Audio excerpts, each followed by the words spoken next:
So I was born and raised in El Salvador. Lived with my mom, and my grandparents were very close.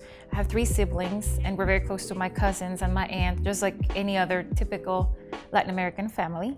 I went to a British school initially, which is where I learned English, and then went on to a German school, and then came to school here at Harding University in Searcy, which I think all that background made me be very interested in other cultures and other countries and languages. So I would say those are kind of my interests, and love to travel, love to eat like everybody, you know, have a good time and enjoy it with friends and family.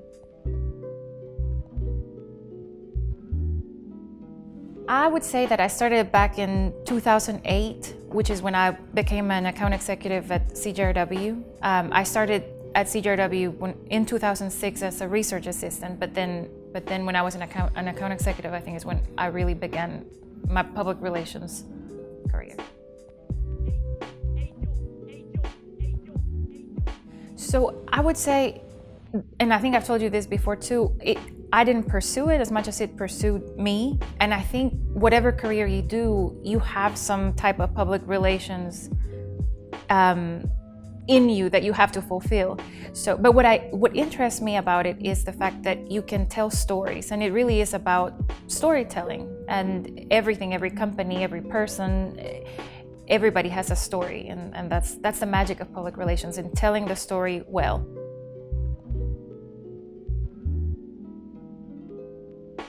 So we are the state agency that basically helps recruit companies to the state, and in order to create better paying jobs so that we can ultimately improve the quality of life of Arkansans.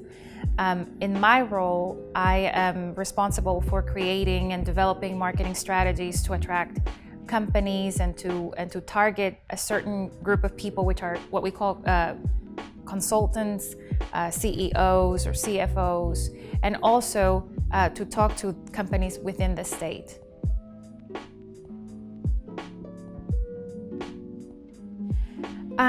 Business role model. There are certainly many, but I would say that my mother, she is one of the most hardworking people I know. And I know it sounds like a cliche, but you know, she raised 3 children pretty much on her own, and she worked full-time, put a business on the side, and she was the only female in her class graduating as an electrical engineer, and then has, you know, now she has like 2 businesses of her own that she manages, and literally works every day of the week. I mean, Monday through Sunday, and still has time for, you know, for her children, and just a very strong woman and of faith.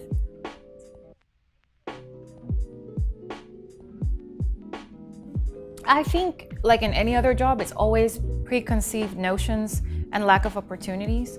I think that, you know, as a Hispanic woman, you have to work very hard to make sure that you are professional, and to make sure that people listen to what you have to say, and that you sell yourself not because you're a minority, but because you know what you're talking about, and you can do a good job at it.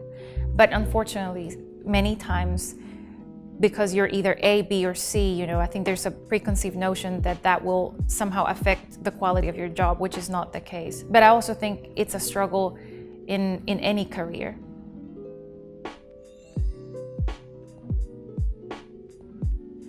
You know, I think there are several factors that affect increasing or growing that population. I think the lack of mentors is one. I mean, I had a great mentor, and everything I know about public relations, I learned it from you, actually. So, and I had to say that in camera because it's true. But in order for other professionals to grow, you have to have people to help you and to show you kind of how things work.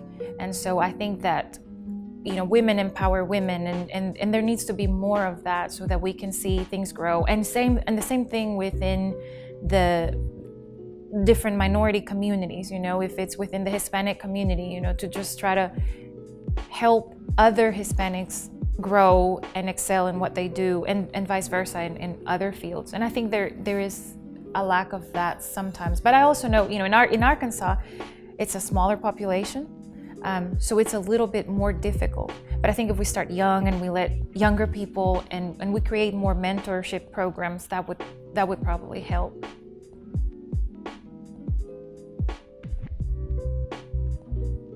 The primary benefit to me is learning from other ways of thinking, which is so much needed. You have to constantly refresh your brain, and the brain learns when you do things differently. And you're not going to learn if you continue having the same mindset or being with the same people. I mean, you have to have different interactions with different types of people. And I think it also teaches you a lot about empathy. It teaches you a lot about how other people may resolve a problem or different points of view, and that is how you transform your critical thinking. But if you don't have any of that in your life, then you're just going to be doing the same old thing in a very routinary way. So by including diversity, and by that I mean different backgrounds, but also different ways of thinking, we can expand our way of thinking. And I say that because I come from a different country. So growing up, I was used to having kids from all over the world that would come to school, or I was involved in different programs with different teenagers from all over the world, and it was fascinating to me to see how they thought or how they interacted. And because they thought one way or another, that didn't make them any better. They were just different than me, or they didn't make them any better or worse. It was just that we were different.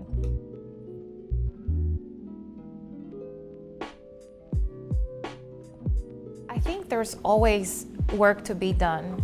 I think the challenge of the minority community is that we are small, and therefore the attention is smaller. But there is definitely more work that can be done, and I think it should start, or it hopefully will start, with the people that can actually help make a movement or make a change, and that is in your own workplace or what have you, and just try to help to promote diversity within your workplace and in this career is probably a good start.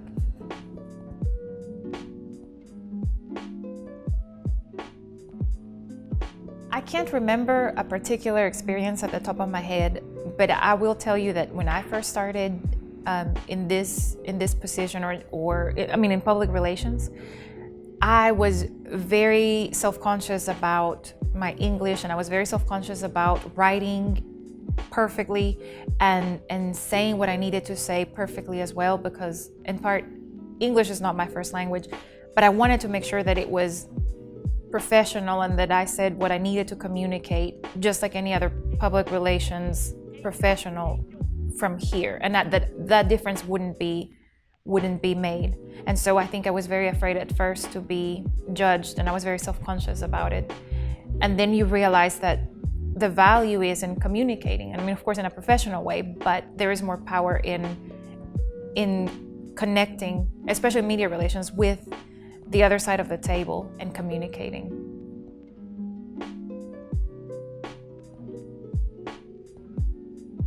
To me, it means that we have a voice and that we are taken into account.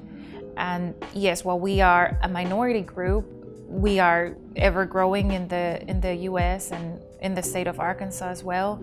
And I hope that we continue to be well represented in the public relations community, in the business community. I think we're making significant strides. But also I hope that we can be respected in the sense that we have a voice and we have an opinion and we have thoughts. And whether sometimes they might not be the same of the general population, they're still thoughts, and we're humans at the end of the day.